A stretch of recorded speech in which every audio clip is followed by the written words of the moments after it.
General Sarath Fonseka, thank you so much for joining us. Welcome to the show. Thank you very much. You've taken a very big decision for an army man. As Chief of Defence Services, you've stepped down. Something must have prompted you to step down. What was it?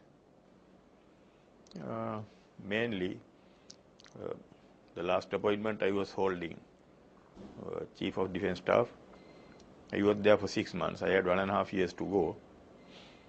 They did not give enough powers for that appointment. There were no operational powers. There was no any authority or administration of the services or the police. Therefore, the appointment looks like one in dormant, not effective enough for a 4-star general. A 4-star general can do a lot of work. If you are in uniform, you don't have to get paid for nothing. So when I told them that this act, CDS act, was not effective enough, they were not interested about that. Do you think there was a feeling that the war was over and therefore they were not paying as much attention to the needs of the defense as they should? I am coming into that. Whether I war or no, those appointments have a lot of responsibilities. Even peacetime, those appointments have, like what about the Chief of Defence Staff in India or the Chief of the Army Staff in India? They have a lot of responsibilities.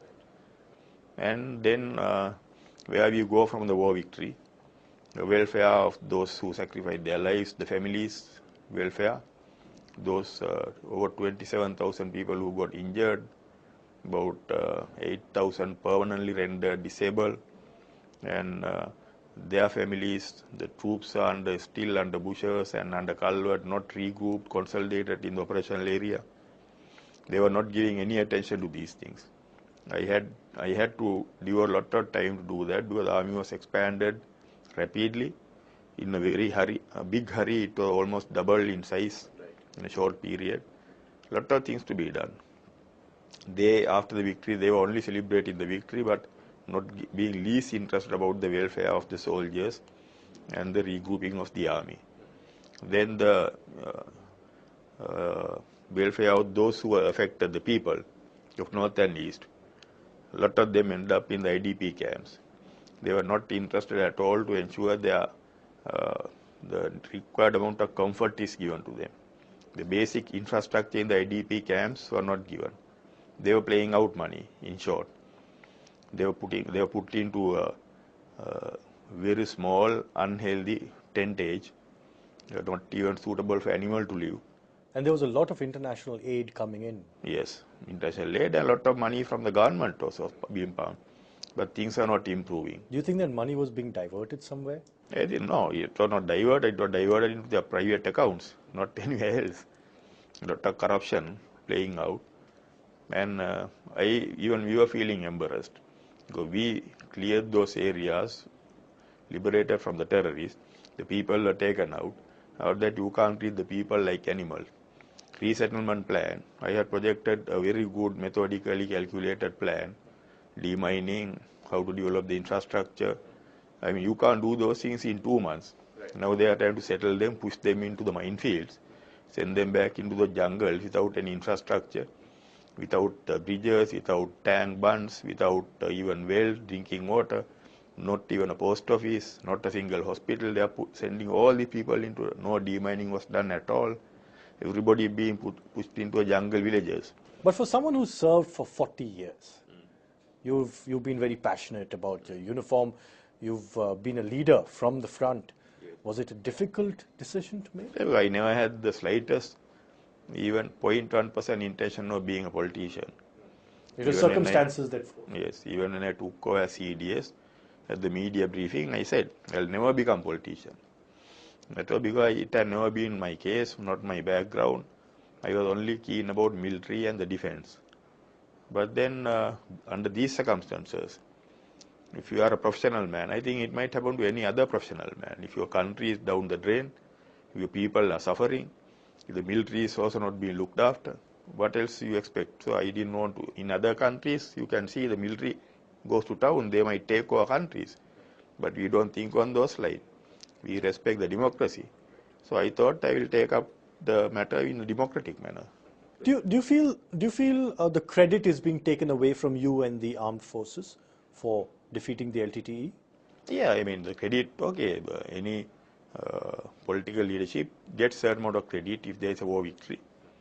But then, take example, if a doctor carries out heart surgery, the president of the country, just because the health department is under his minister, does not go around and say, I did the operation. I gave the orders for a.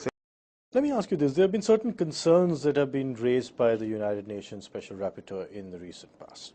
And the Defense Secretary has also indicated certain allegations. He's also hinted at allegations. He's even gone on to make pinpointed accusations against you.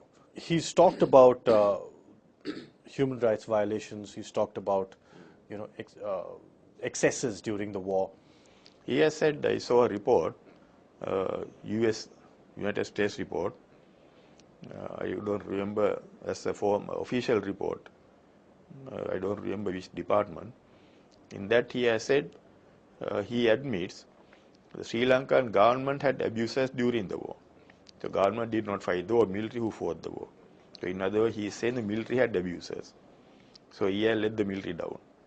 But as far as I am concerned, I had very close supervision over the conduct of military, whether we were respecting the international laws and rules and regulations, whether they were doing the right thing, they were looking after the interest of the people, the safety of the people who are affected. I was ensuring that everything was going smoothly.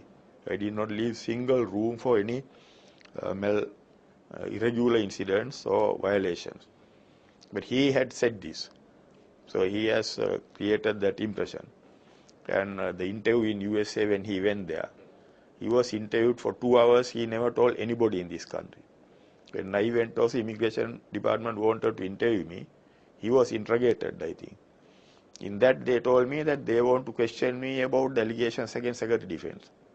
So most probably that interview they requested from me was based on what he had said during that interrogation. And what do you think he said? What were you told? He would have said connecting me to some of those allegations, the war crimes or human rights violation.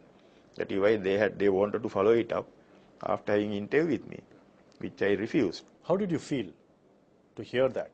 Yeah, when I heard, I was shocked. I felt disgusted because he never told anybody in this country that he was interrogated for 2 hours, and he went to USA 1 month before me. And otherwise, he could have decided how to face a situation like that. He could have been ready to face a situation, and that he failed in his duties. So otherwise also now So what you're saying is he accepted that the government had made human rights violations. I have a copy of that report. Your official would have seen it by this time. That it said that the Secretary of Defense, Gotabaya Rajapaksa, admitted there were abuses from the part of the government during the war. So what are the abuses? Then he also tried to point the finger at me about attacks on journalists, intimidation on journalists. He says he knew about these things, he heard about these things when I was the army commander, but never questioned me, never took action. So he must step down from his seat. If he knew, if he heard these allegations at that time, what did he do as the defense secretary? Why didn't he question the army command? Now I hear they are trying to get some weak police officers, some underworld thugs, and trying to frame up some stories and trying to connect me to those things, which will not materialize. But it was not only the journalist in Colombo, so many others were intimidated and killed, like Chief Minister's secretary was killed. Then there was a lawyer at Valley Yamuna or somebody, his house was attacked. Well, he had problems with the, I think, defense secretary. You're saying these forms of harassment, intimidation, even killings were conducted on the behalf and behest of the government, and especially the defense secretary. No, I am not saying defense secretary did these things, but definitely a group gang was doing these things. Even the killing of the leader editor, there was a gang doing these things. And if the government failed, and why did they fail? To get hold of the people during that time. Why are they talking about those things only now? Trying to point the finger at me. In other words, he is pointing the finger at the army. I can't go around with a dagger or a pistol and start doing thuggery. If he says army commander this thing, then mostly he says, okay, he got the army to do these things. So he is letting down the army. They are saying the army has done this. That means the army officers and the soldiers are involved in these things. So he has to give explanation for that.